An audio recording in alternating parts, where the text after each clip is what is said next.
ባለፈው 2 እና 3 ዓመታት ውስጥ በኢትዮጵያ የውጭ ፖሊሲና በዲፕሎማሲው መስክ ትልቅ ስኬት ተደርጎ የሚወሰደው ለዘመናት የማይነካ መስሎ የቆየውን የባህር በር አጀንዳ በድፍረት ወደ መድረክ ማምጣቱ ነው።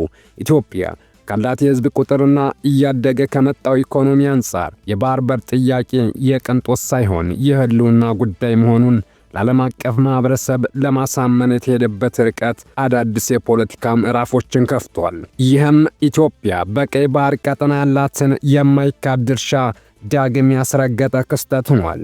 በባህር በር ጉዳይ አብዛኛው ኢትዮጵያዊ ተመሳሳይ አቋም አለው ተብሎ ይታመናል።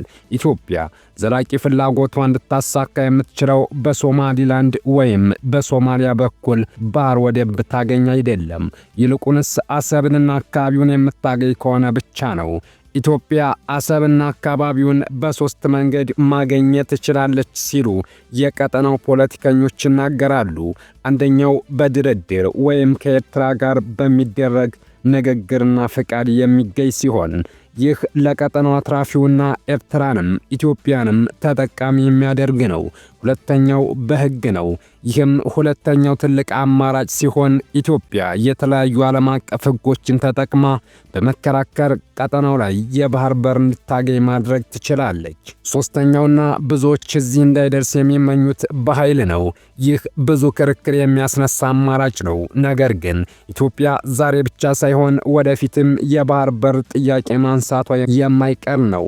ምክንያቱም ኢትዮጵያ ከባህር በር የተገለለችበት መንገድ በምንም ሚዛን ፍትሃዊ ስላልሆነ ነው።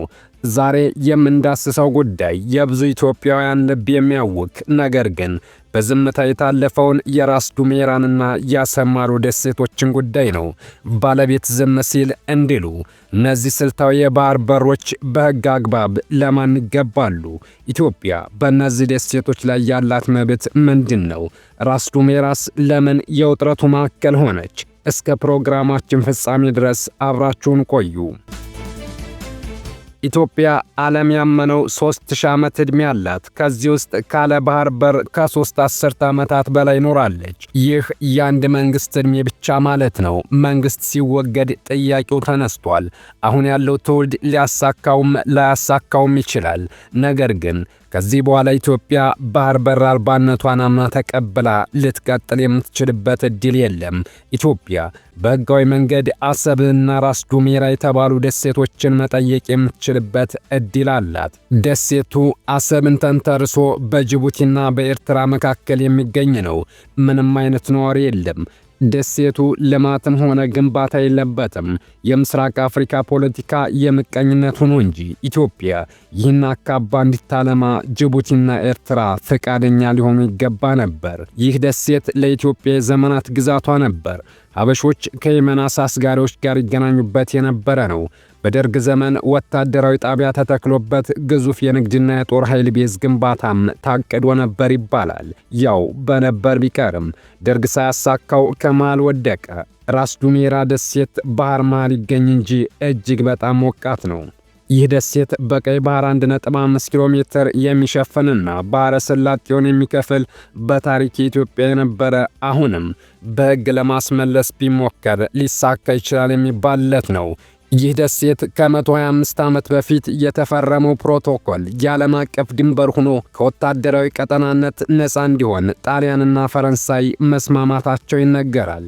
በ1935 ግጭት ተከትሎ ሁለቱ ኃያላን ባካሄዱት ስምምነት ይህን የዱሜራን ደሴት ሰሜናዊ ቁልቁለቱን ለጣሊያን ሆኖ ደቡባዊ ቁልቁለቱን ደግሞ ለፈረንሳይ እንድትይዝ ተወስኖላቸው ነበር። እንደ አውሮፓውያን አቆጣጠር በ2008 ኤርትራ ለመንገድ ሥራ ሸዋ ለመውሰድ ነው በሚል ሰበብ ድንበር ተሻግራ ስፍራውን ያዘችው። ሚያዝያ 16 ጅቡቲ ለተባበሩት መንግስታት ድርጅት የጸጥታው ምክር ቤት ኤርትራ በደሴቱ አቅራቢያ በሁለቱም ድንበር አካባቢዎች ምሽግ እየገነባች ነው የሚል ክስ አቀረበች። ኤርትራ ደሴቱን በካርታው አካታው ነበር። ባለቤት ዝም ሲል እንዲሉ ዋናዋ ባለቤት ዝም በማለቷ ሁለቱ ሲጣሉበት ኑረዋል። ለረጅም ጊዜ ተቆጣጠረችውም ኤርትራ ነበረች። የቀድሞ ጠቅላይ ሚኒስትር መለስ ዜናዊ በወቅቱ የኤርትራ ድርጊት ለመላው የአፍሪካ ቀንድ ሰላምና ጸጥታ አደጋ ነው ብለው ነበር።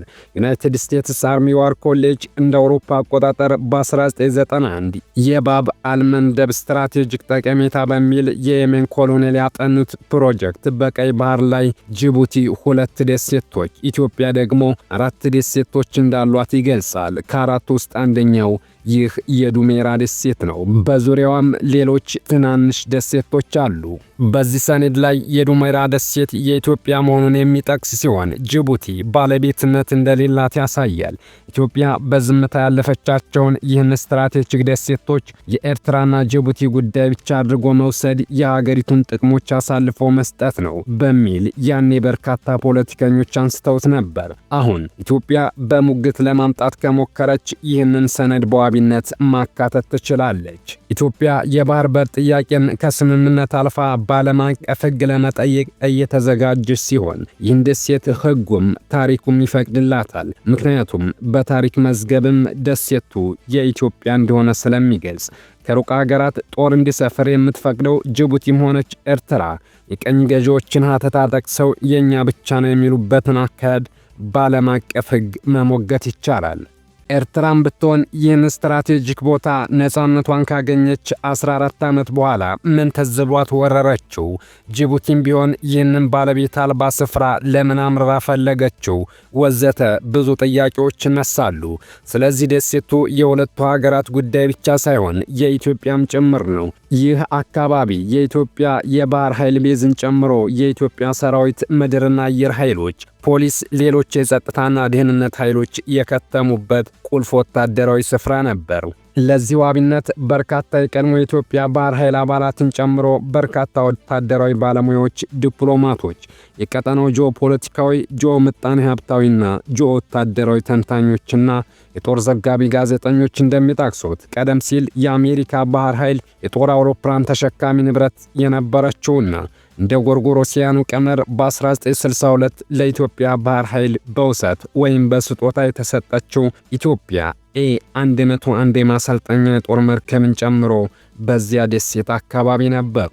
ኢትዮጵያ የባህር በር ለማግኘት የኃይል አማራጭ ትጠቀማለች ተብሎ አይታሰብም። ምክንያቱም አሁን ያለችበት ሁኔታም ይህን አይፈቅድላትም የሚሉም አልጠፉም። በውዴታ ወይም በድርድርና ለውጥ ለኢትዮጵያ የባህር በር የሚሰጥ ጎረቤት ግን ያለ አይመስልም። ምናልባት ኢትዮጵያ በሕግ መሄድ የሚለው የተሻለ አማራጭ ነው። እንዲህ አይነት ጥያቄዎች የሚስተናገሩባቸው ዓለም አቀፍ ፍርድ ቤቶችና ሕጎች ስላሉ ኢትዮጵያ ይህን አማራጭ ብትጠቀም ዓለም ለኢትዮጵያ የባህር በር የበለጠ ትኩረት ሊሰጥ ይችላል። ኢትዮጵያ ከቀይ ባህር የምትቀርበው 70 ኪሎ ሜትር ብቻ ሲሆን ያውም በታሪኳ የራሷ ግዛት ከነበረው ቀይ ባህር መሆኑ ሲታይ ደግሞ ወደብ አልባነቷ ኢፍትሐዊ ያደርገዋል። ይህ የዱሜራ ደሴት ለቀይ ባህር እንቅስቃሴ እጅግ በጣም ወሳኝና ስትራቴጂካዊ ነው። ደሴቱ መሃል ቀይ ባህር ላይ ነው የሚገኘው። እንደሚታወቀው ከኤደን ባህረ ሰላጤና ከሌላው የኤስያ አህጉር ቀሪ ክፍል በባህር ትራንስፖርት ረገድ ወደ ምዕራብ አቅጣጫ የሚካሄድ የወጭ ምርት ወደ ግብፅ ስዊዝ ካናል ከመድረሱ በፊት የግድ በባብ አልማንዴብ መተላለፍ ይኖርበታል። በዚህ ረገድ ኢትዮጵያ በነበራት የቀድሞ ባህር ኃይሏ ጥንካሬ የነበራት የቀጠናው ደህንነትና ሰላም የማረጋገጥ ድርሻ የጎላ ነበር። ዱሜራ ደግሞ የባብ አልማንዴብ የልብ ትርታ ነው። አሁን ይህ ደሴት የሚተዳደረው በጅቡቲና በኤርትራ በጋራ ነው። ቀጣይ ይህ ደሴት በዓለም አቀፍ ፍርድ ቤት ግልግል ወደ ኢትዮጵያ ሊመለስ የሚችልበት እድል ሰፊ ነው። ኢትዮጵያ የምትገኝበት ጂኦፖለቲካ ከስሌት ሲገባ የባህር በር ባለቤትነት ጥያቄ ከሸቀጥ ማስተላለፍ በዘለለ የህልውና ጥያቄ ይሆናል። እንደሚታወቀው ኤርትራና ኢትዮጵያ በ1983 ዓመተ ምህረት የዓለም ሀያል አሰላለፍ ባልተገነዘቡ የአካባቢው ጂኦፖለቲካና ሃይማኖታዊ ሁኔታዎችን ማገናዘብ ባልቻሉ ከዘር ወይንም ከጎሳ ውጭ ሌላ ነገር በማይታያቸው የሁለቱ ሀገራት ህዝቦችን ቁርኝነትና መስተጋብር ከምንም ባልቆጠሩ መሪዎች ተተኩ። ከዚያም ወንድም እህት የሆነው ህዝብ በጦርነት ተላለቀ። ኢትዮጵያ በታሪኳ በፍጹም ታይቶ በማይታወቅ ሁኔታ ከቀይ ባህር አካባቢ ተገላ ባለም ትልቁ ወደብ አልባ ዝግ አገር ሆነች። እንደ አውሮፓውያን በ2000 በኢትዮጵያና በኤርትራ መካከል የተደረገው አሳዛኝና ዓላማ ቢስ ጦርነት እንደተደመደመ ሁለቱም ሀገራት ለድርድር ወደ አልጄሪያ ከማቅናታቸው ቀደም ብሎ በአገርም በውጭም የሚኖሩ ኢትዮጵያውያን ምሁራን ወደብ ለኢትዮጵያ እንዲሰጣት ያልፈነቀሉት ድንጋይ ያልማሱት ሳር አልነበረም። አሰብን ወደ ኢትዮጵያ የሚያጥፍ የወሰን ሽግሽግ እንዲደረግ፣ ይህ ባይሆን ለሰላም ሲባል አሰብ በሁለቱም ሀገሮች የጋራ ባለቤትነት ስር ሆኖ ራስ ገዝ እንዲሆን ኢትዮጵያውያን ካቀረቧቸው ሐሳቦች ጥቂቶቹ ነበሩ። ሰሚ አልነበረም። ለዚህ ሁሉ ጥረቶች በወቅቱ የነበረው መንግስት አቀንቃኞችን ኋላ ቀር ነፍጠኞች፣ ከጊዜው ጋር የማይራመዱ ጊዜ የማይለውጣቸው መሃይማንና ተስፋፊ የሚል ስድብ ነበር። በእርግጥ የቀድሞው ጠቅላይ ሚኒስትር መለስ የአሰብ ጉዳይ ፋይሉ ለዘላለሙ የተዘጋ አይደለም ብለውም ነበር። ጊዜውን ጠብቆ ጥያቄው አሁን አጀንዳ ሆኗል። ሰላም ለሀገራችን። አበቃን። መልካም ጊዜ ተመኘን።